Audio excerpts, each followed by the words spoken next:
Depuis combien de temps? Alors ce n'est pas un flic.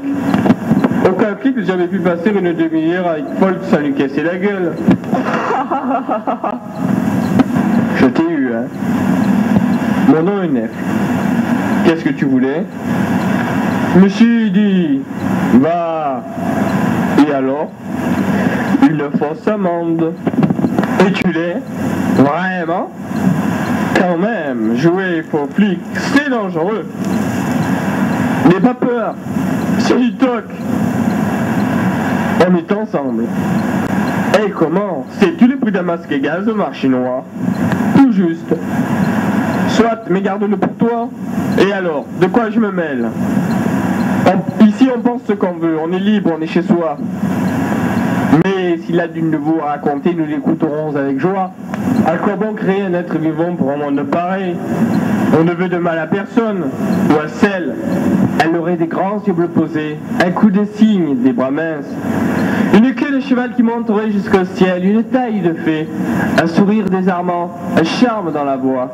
Elle se pendrait à mon cou, elle tiendrait de sa mère, et nous lui donnerions tout l'amour du monde. Ah, un enfant. Rien ne tient devant un enfant, rien ne tient. Mais il reste que faire un enfant de nos jours, une aliénation, une agression. Et pourtant, je prends la pilule. Regardez par la fenêtre, et encore. Vous ne voyez que ce que l'on voit, l'apparence des choses, le reflet du miroir. Mais si vous en grattiez le teint, si tu en as, eh bien je prendrai notre côte et puis un peu de salade. Coupe de fruits assortis pour moi. Mais l'usine est un cordon bleu. Vous n'êtes pas un homme dans la maison. Ça change tout. Voilà, je ne vais pas faire long feu. Maintenant que le coup de la contravention est raté, c'est bien triste, mais c'est votre problème, hein. À propos d'oxygène, on étouffe ici. Tu as oublié de renouveler. Ça va mieux. Combien de points sur votre carte? Allez, quelle comédienne, c'est pas pour dire.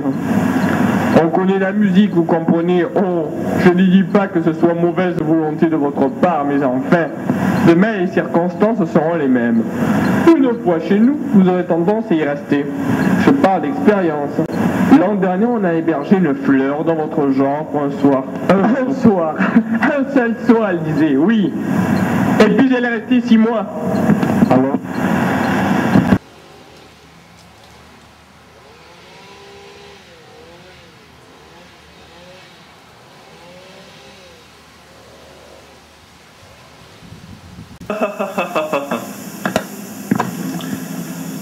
Au moment où des enfants et des femmes étaient occupés à ramasser du bois mort dans la forêt de Chény, éloignée de 4 lieues d'Orléans, ils furent assaillis par une louve monstrueuse et affamée.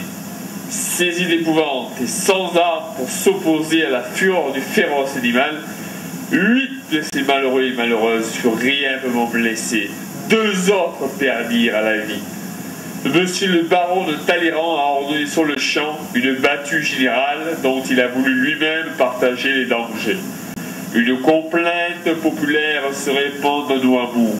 Écoutez-la, bonnes gens, et gardez-vous du loup. Le préfet du département de l'Indre, premier Germinal, en 10 de la République, vu la lettre du ministre de l'Intérieur du 7 dimanche dernier, considérant que les cultivateurs et propriétaires sont principalement intéressés à la destruction des loups, si funestes à l'agriculture, arrête. Les primes pour les destructions des loups sont et demeurent fixées ainsi qu'il suit. Pour une louve pleine, la somme de 30 francs. Pour une louve non pleine, la somme de 25 francs. Pour un loup, la somme de 20 francs. Pour une nouvelle, la somme de 10 francs. Pour un louvard, la somme de 5 francs. 1948. Un loup est aperçu dans la forêt de Châtillon-sur-Seine, Côte d'Or. 1977. Un loup aurait encore été tué en Lozère. Serait-ce le dernier? 1948. Un loup est aperçu dans la forêt de Châtillon-sur-Seine, Côte d'Or. 1977. Un loup aurait encore été tué en Lozère. Serait-ce le dernier?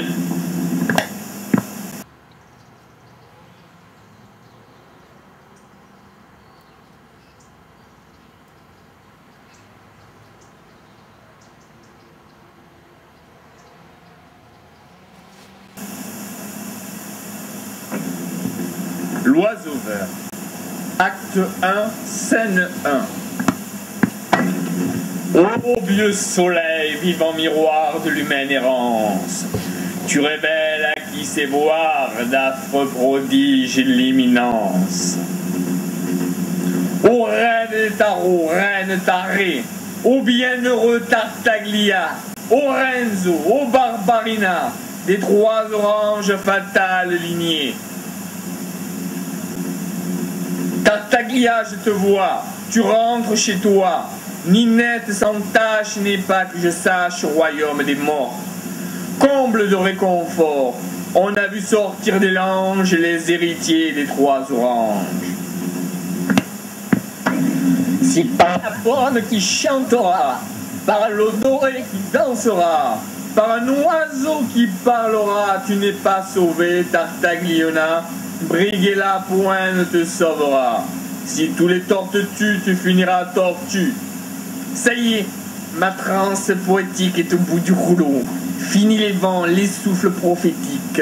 J'aperçois là-bas des cochonnailles.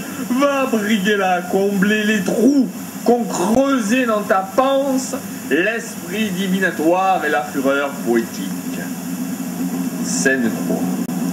3 jolis pieds de cochon bouilli, un cœur de mouton sauce, et voici restaurer ma veine poétique. Je sens gargouiller dans mon ventre les vents généreux du grand art divinatoire, de la science astrologique et du lyrisme amoureux. Ô reine des tarots, Tartagliona, Auguste Wynne, quel charme ont pour moi tes appas faisandés. Oui, c'est comme cela que je t'aime, au bord de la tombe. Ce sentiment peut paraître bizarre, mais c'est que je suis poète. Et nous autres, les artistes, nous pouvons nous permettre les pires excentricités. Ça passera toujours sur le compte de notre génie. Ah, ma Tartagliona, puisse ton cœur de plomb fondre au feu de ma poétique tendresse. Belle crinière grise où s'attarde la neige, visage fissuré que le temps désagrège.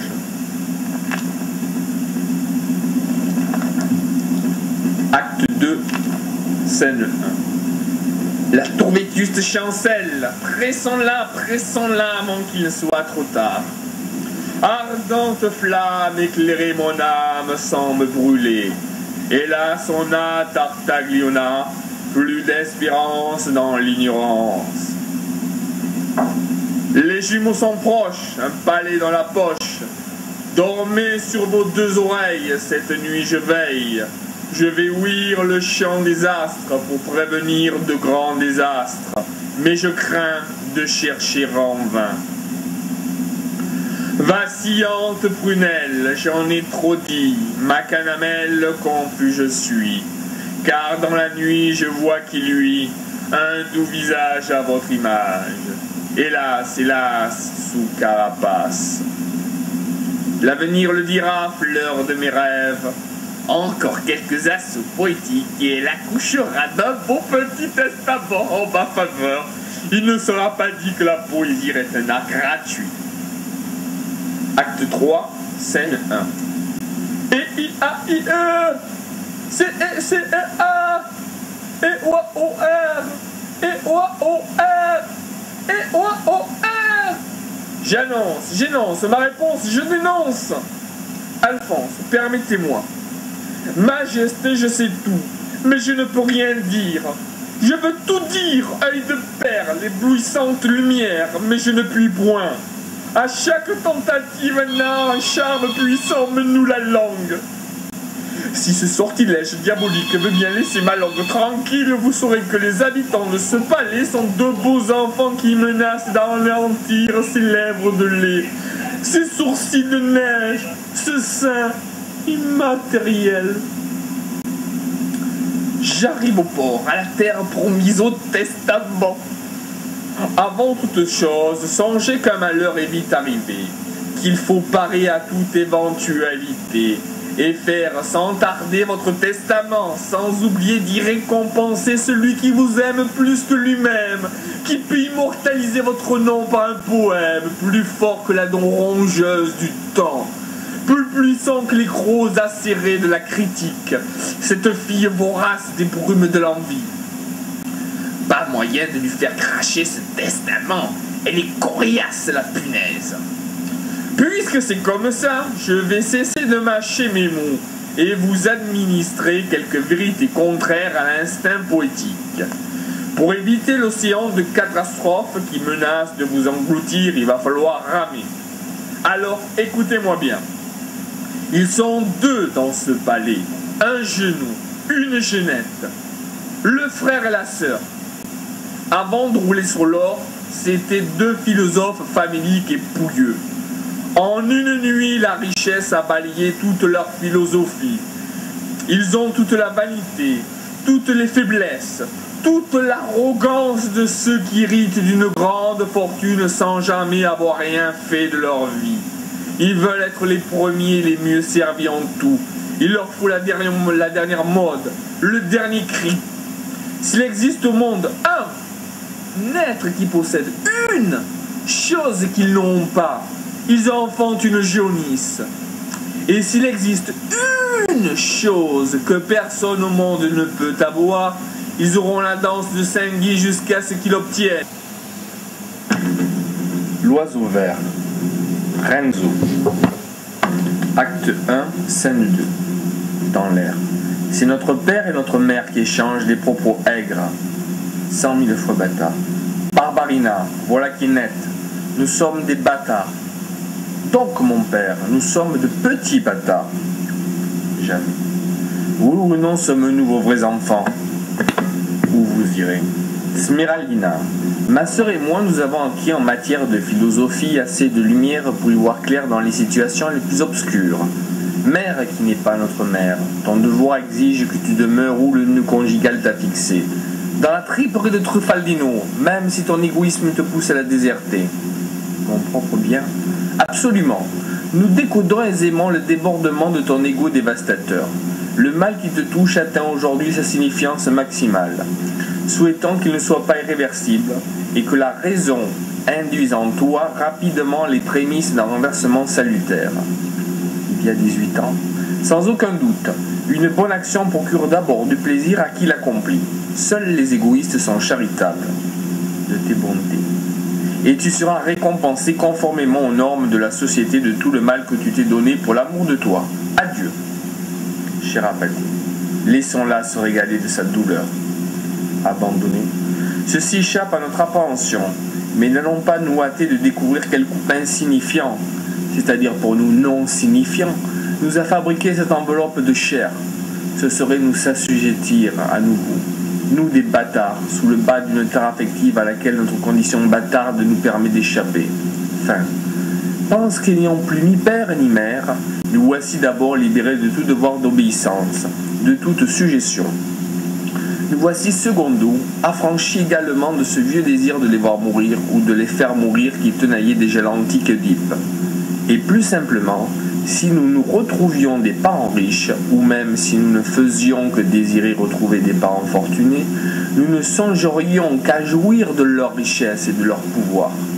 Ces pulsions désirantes à elles seules ravineraient, c'est-à-dire altéreraient, déconstruiraient, désarticulerait la sagesse dont la fréquentation des grands textes nous a instruits. Soif. C'est le prix qu'il faut payer pour accéder à notre liberté.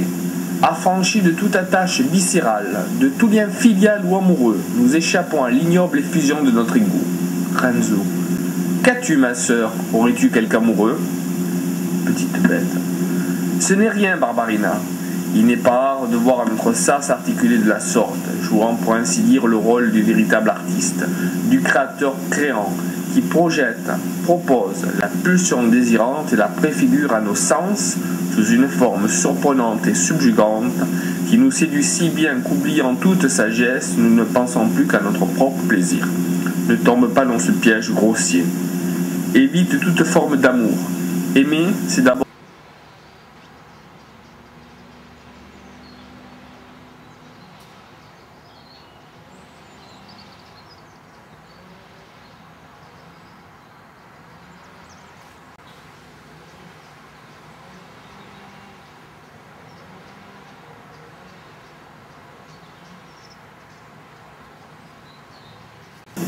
Nous sommes au milieu de volants et de courroies qui roulent et qui tournent, entourés de camarades qui travaillent avec une ardeur inlassable, apportant leur contribution à cette grande entreprise, fournir à notre chère patrie tout ce dont elle a besoin. Nous visitons ce matin les usines Fuchs. Et bien que le travail soit dur, bien que les muscles soient tendus, nous ne voyons autour de nous que des visages joyeux. Que des visages heureux. Mais laissons parler nos camarades eux-mêmes. Vous êtes depuis 21 ans dans l'usine, monsieur Sedelmayer. Eh bien, monsieur Sedelmayer, comment se fait-il que nous ne voyons sur ces visages que gaieté et que bonne humeur? Bien. Certes, les plaisanteries enjouées rendent le travail facile, n'est-ce pas? Le national-socialisme ne connaît pas le pessimisme ennemi de la vie. C'est ce que vous pensez. Autrefois, il en allait autrement, n'est-ce pas?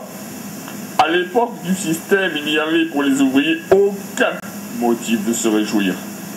C'est ce que vous pensez.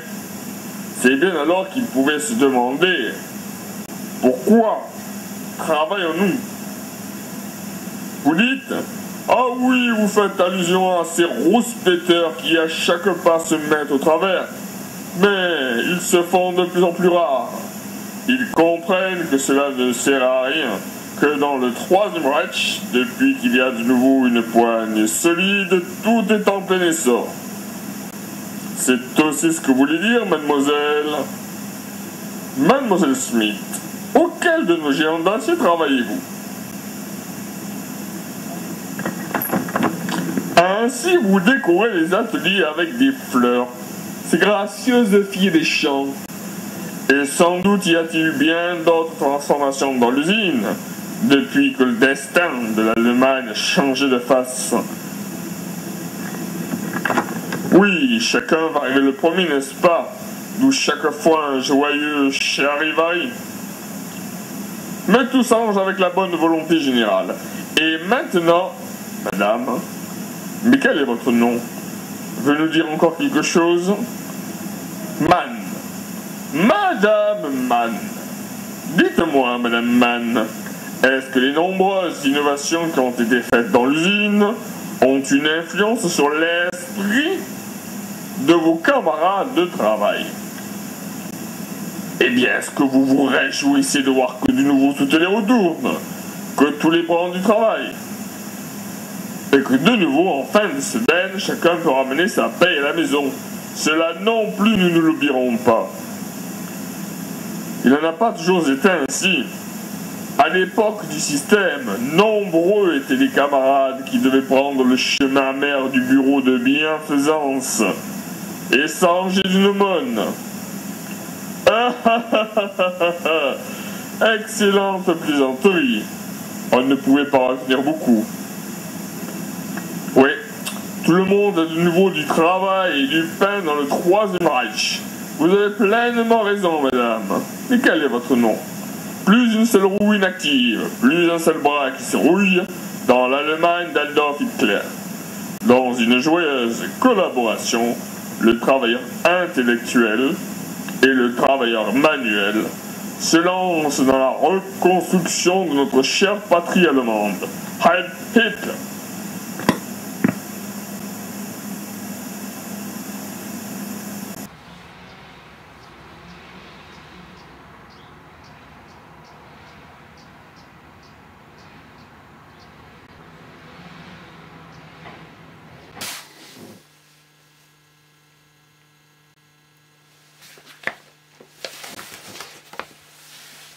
Le théâtre ambulant Chopalovitch.